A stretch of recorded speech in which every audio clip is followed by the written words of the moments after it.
আমরা যেটা কল্পনাও করতে পারি না, চিন্তাতেও আনতে পারি না, চায়নারা কিন্তু ওইটাই সম্ভব করে দেখায়। দেখুন, এটা বাঁশ, আর বাঁশ দিয়ে জুতো তৈরি করবে। দেখুন কিভাবে তৈরি করছে, পুরো প্রক্রিয়াটি আপনাদেরকে দেখাচ্ছে। বাঁশগুলো সংগ্রহ করে নিয়ে এসেছে, এবার এটাকে বিশেষ পদ্ধতিতে কাটা হচ্ছে। এবার উপরের যে ময়লা অংশটা সেটাকে তুলে ফেলে এটাকে ছোবড়ার মতো করা হচ্ছে, দেখতে পাচ্ছেন, চাপ দিয়ে চাপ দিয়ে। এবার ওই ছোবড়াগুলো তুলে ফেলা হচ্ছে, তুলে এটাকে গরম পানিতে দিয়ে এটাকে রোদে শুকানো হচ্ছে।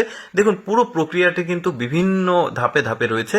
এরপরে এটা দিয়ে তৈরি করা হবে সুতো, দেখতে পাচ্ছেন সুতো তৈরি হয়েছে, ঠিক যেন পাটের সুতো, সেটাও দেখাবো আপনাদেরকে। সুতোটা তৈরি করা হলো বাঁশের সুতো, আপনারা কখনো দেখেছেন? আচ্ছা, এবার স্যান্ডেলের যে ফ্রেম সেটাকে তৈরি করছে ওই সুতো দিয়েই। দেখুন কিভাবে তৈরি করে স্যান্ডেলের যে তলার অংশ সেটা কিন্তু তৈরি হচ্ছে।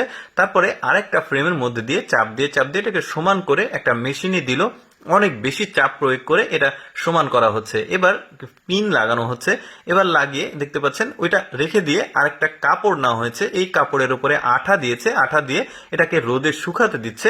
রোদে শুকিয়ে যখন এটা শক্ত হয়ে যাবে তখন এটাকে তুলে নিয়ে আসবে, নিয়ে এসে এটা একটা আঠা, যেটা কাজে লাগবে, একটু পরে দেখতে পারবেন।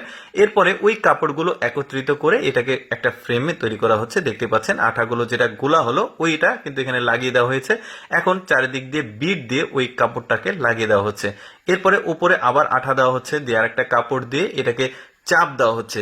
দেখুন কত প্রক্রিয়ার মাধ্যমে এটা কিন্তু তৈরি করে। এরপরে জিন্সের যে কাপড় রয়েছে এই কাপড়টা সেলাই করে এই যে জুতার ফর্মটা তৈরি করা হলো। এবার তলা তৈরি করা হবে, এই যে দেখতে পাচ্ছেন তলাটাতে লাগিয়ে দিয়েছে, যেটা ওই যে ওই বাঁশের যেটা তৈরি করেছিল ওইটা দিয়ে কিন্তু তলা তৈরি করেছে। দেখুন জুতাটা তৈরি হয়ে গেছে, কি চমৎকার। আচ্ছা, এবার পাট দিয়ে কিভাবে তৈরি করে সেটা আপনাদেরকে দেখাই। যে জমি থেকে পাটগুলো কাটছে, এবার নিয়ে গিয়ে এই যে ছোবড়া তৈরি করছে পাটের উপরে যে ময়লা অংশ সেটা তুলে ফেলছে, যে তিনজন মহিলা মিলে কাজ করছে।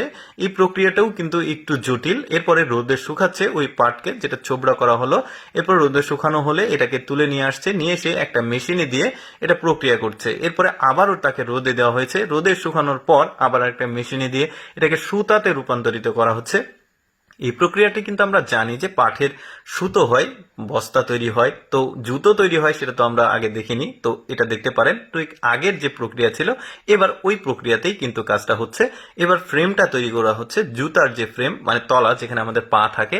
তারপরে এটা একটা মানে মেশিনের মধ্যে দিয়ে এটাকে চাপ দিয়ে এটাকে শক্ত তৈরি করা হচ্ছে। এবার একটা কাপড় নেওয়া হয়েছে, বিভিন্ন কালারের কাপড় নেয় ওরা, যে জুতার যেরকম কালার সেরকম আসলে কাপড় নেয়। এবার ওই কাপড়টা আঠা লাগিয়ে এটাকে শুকাতে দেওয়া হয়েছে, যখন শুকে গেছে এটাকে নিয়ে এসে কাটা হচ্ছে। দেখুন এখন যেটা দেখছেন ওইটাই কিন্তু ওই যে পাট থেকে তৈরি করা হলো সেই জিনিসটা। এবারে জিন্সের কাপড়, যেটা আগের ভিডিওতে দেখেছেন, এই জিন্সের কাপড় দিয়ে জুতার যে ফ্রেম সেটাকে তৈরি করা হয়েছে, চারদিক দিয়ে এবার সেলাই করা হচ্ছে। এবার হয়ে গেছে। কিন্তু কেমন লাগলো দর্শক ভিডিওটা কমেন্ট করে জানাবেন। এইরকম ভিডিও প্রতিদিন দেখতে পেজটিকে ফলো রাখতে পারেন।